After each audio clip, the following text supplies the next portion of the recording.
Memory transcription subject. Captain Calsim, Crocodile Alliance Command. Date.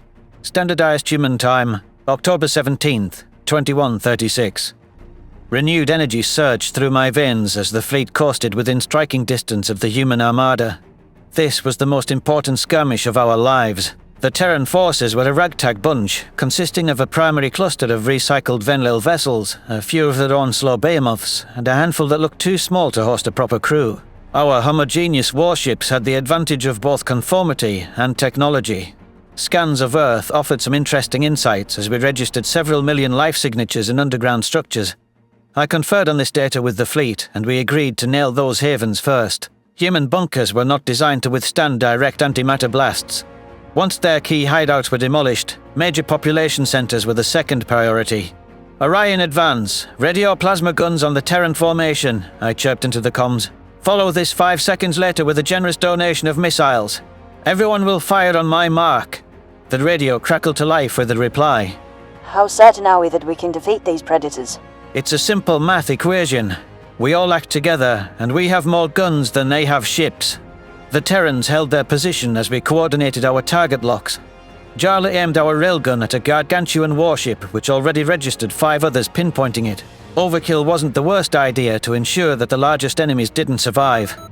My sensors warned that our fleet was being target-locked in return, and a spurt of munitions was seconds from impact. Fire! I screeched. The light show around me was a marvelous sight, with energy beams zipping between us and the humans. I watched as our target was sundered by various incisions, capping off the largest threat before it began. Other Predator craft fell to the sheer onslaught. Their numbers couldn't hold a candle to ours. We sustained some damage to our front lines, though many vessels that were hit by the enemy were able to press on. The ships we selected to lead the way were Farsal armor-heavy vessels by design. They didn't pack as much in terms of weaponry, but they could absorb more force than the standard craft. In other words, those craft shielded the rest of us. The surviving human vessels were either nursing grave wounds or had pulled off lucky evasive maneuvers. I estimated we'd taken out 40% of our opponents with the first strike. The other fronts must be enjoying similar success. The Crocodile fleet wasn't showing any mercy and showered missiles at the Predators. The hominids left a trail of interceptors behind them, desperately trying to muster some fight. This is almost unfair, ganging up on such a primitive species. No wonder they wouldn't engage directly. Maybe it was as much pragmatism as cowardice. The enemy pilots seemed to realize they were falling back toward Earth's atmosphere. They had no choice but to turn and fight or surrender orbital supremacy. Our allies were encouraged by their concession. We charged forward with righteous determination. I could feel my own crew's qualms about battling predators dissipating. I tossed my beak for emphasis. Don't let your guard down. Predators will try anything if they're desperate enough. Sir, the smaller craft are shooting kinetics and plasma at us while charging at max speed. Thing is, I'm not detecting any life signs. Jarla chittered. Have the humans found a way to hide from our sensors? They might be concealing some bunkers. Confusion rippled through my plumage. I doubt even humans made advances against technology they barely understand. The pilots could have just ejected and left the vacant ship on a collision course. You didn't listen to what I said. The craft are still firing on us and making course corrections. There has to be a pilot, she protested. My talons tightened around my perch. Those Terran ships didn't seem to be steering on a preset course. Before my eyes, one of them whirled out of the way of a plasma beam. It performed a total thrust reversal on a dime. I didn't know how anyone could calculate that fast, or how the lapse in gravity wouldn't cause a pilot to pass out. Hell, the G-force should crush an organic skull. While predators in movies were nigh unkillable, that was not reality. Those maneuvers were impossible. The only conclusion was that those spacecraft were flying themselves and killing based off some sort of algorithm. How could a computer ever learn strategy? And even if it could, who would risk implementing that function into its programming? I leaned over the comms. The smaller craft are fighting without human input. I believe they're ordered to crash into us at max velocity. Focus on them.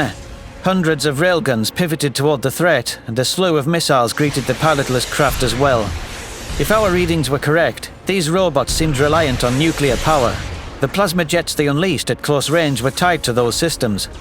The humans had skipped right to inflicting the most damage possible. A single hit burned through even the Far Sol ship's hardened exterior. It's actually quite clever to not have to worry about losing pilots. They don't have to fuss over containing reactions from weapons or expending power on life support. The Terran automatons were decimated when we managed to connect, but they reacted quickly to our threats. We had to focus multiple warships on a single one to make sure it couldn't calculate us to death. Several reached their targets and rammed nose first into the armored front line. Our hardiest ships took significant losses. The humans were determined to take them out of the equation. Jarla singled out aggressive Predator vessels and provided suppressive fire for our allies.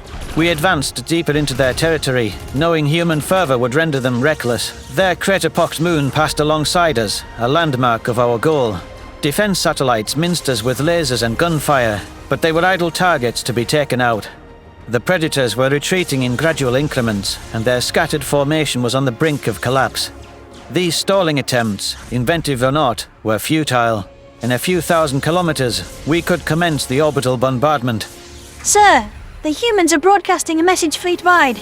Should I discard it? The comms officer asked. I sighed. Let their last words be heard. It's the right thing to do. Federation fleet, we advise you to turn back now. We took the liberty of informing the Arxer of your departure. The audio transmission had no video, but the booming voice was jarring, even without a visual. If you return now, you might arrive in time to save your planet. You'll need the artillery you're going to expend on Earth. We will accept your surrender and allow you to return unimpeded. A stunned silence swept across the bridge.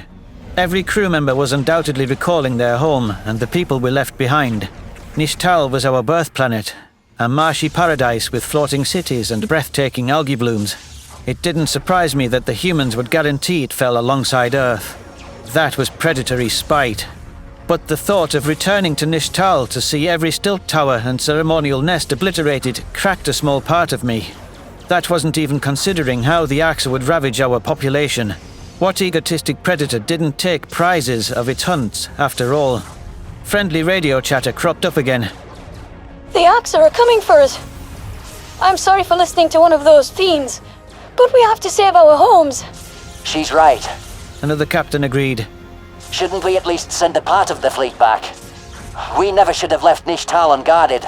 Take heart, my friends. The humans are bluffing. We have them scared shitless. I didn't believe the primates were fibbing.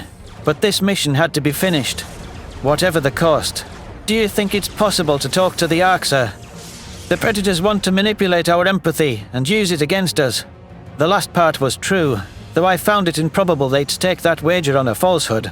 The Terrans hoped they could wield our compassion for our brethren against us. They probably understood how we felt, seeing our homes vulnerable and under siege. This was a cost I could barely find the strength or the logic to commit to. Odds were, a few hours wouldn't make a difference on this scale. Our fleet would be disorganized and short of ammo whether we accomplished the objective or not. The question was whether any other species could survive through our sacrifice. But what if they are telling the truth? Came the retort across Federation channels. I lowered my eyes. Then we'll be out of here in a few hours. If the Terrans survive, they will just join forces with the Arxer. Humans are untenably violent, and they'll want revenge. There is no choice but to eradicate Earth. The fleet rallied behind my words, finding their conviction restored. There was nothing to stop the humans from following our subspace trail and unleashing their retribution on our cities. It was far too late now to walk back any attack. Predators didn't forgive or relinquish grudges. The first bomber group barreled toward the line of Terran ships, who were behaving strangely. I watched as they backed away and left massive gaps in their formation. Why were they giving our vessels a path to break through? Either they were extraordinarily cocky in anticipating our surrender, or this was a trap. Thousands of missiles slammed into our spacecraft seconds later, hailing from the direction of their moon. The explosives demolished any ships they touched. I was stunned to see radiation amidst the readings. These items could only take out one ship, without shockwaves. But the missile contact numbered half of our vessels. The fact that the Predators stocked that many nukes on Luna. Why do the humans have such an oversized supply of city killers? What reason could they have to point them at their own world from above? Deploy all missile countermeasures, I shrieked into the comms. Destroy every structure on their moon. I'm sure that has to be the last of it, but just as the Federation fleet began compensating for the nuclear deluge, the humans deployed another staggering missile wave. This salvo was also in the thousands, begging the question of just how large their atomic cache was. No wonder our scientists thought the X irradiated their world. It wasn't for the lack of trying. Jarla spotted a military complex near us and dropped an antimatter bomb onto the lunar coordinates.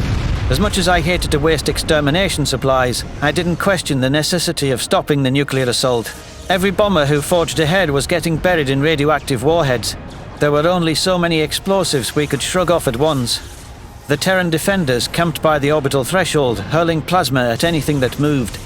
Thousands of our ships had succumbed to the mind-boggling missile count. We were still trying to swat the remnants away. With our numbers whittled down, the humans smelled blood. Our attack force suddenly seemed a bit more manageable. I flapped my wings in irritation. We have to find a way through the wall, and quickly. Any suggestions, Jarla? Well, sir, there is a small gap by the northern polar cap. The predators are overextended. My sociopathic second replied. I blinked. Good thinking. That is where we can break through and pick our mark. My mind wandered as I relayed assignments. The first item was delegating our quickest ships to rush through the enemy opening. Our entire lead bombing unit was atomized, so the swift cruisers were the obvious replacements. I figured the humans would try to stop any advance. The second our people started moving, we needed to block the predators from sealing the gap. Earth looked depressingly beautiful as I stood at the viewport. White clouds formed a veil over tan landmasses, which were divided by rich oceans. I was relieved that this skirmish was almost over. Savages or not, it was impossible not to feel sorry for the humans. There was exquisiteness and wonder in what they had built, and I knew there were plenty of us left to get the job done. It's been an honor serving with each of you. Let's finish this, so we can all go home. I croaked over comms. Federation cruisers bolted toward a vacant space in the Terran formation and pushed their engines past recommended limits. Our warship joined the masses surging forward.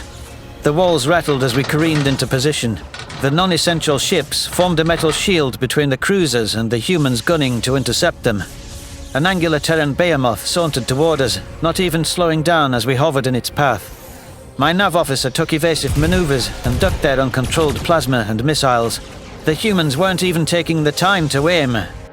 I could almost hear the predators begging us to stop, and guilt tugged at my heart. The massive ship launched dozens of smaller craft from its hangar bay, but they were spliced up by our kinetics on arrival. Those scrawny fighters were easy pickings for us.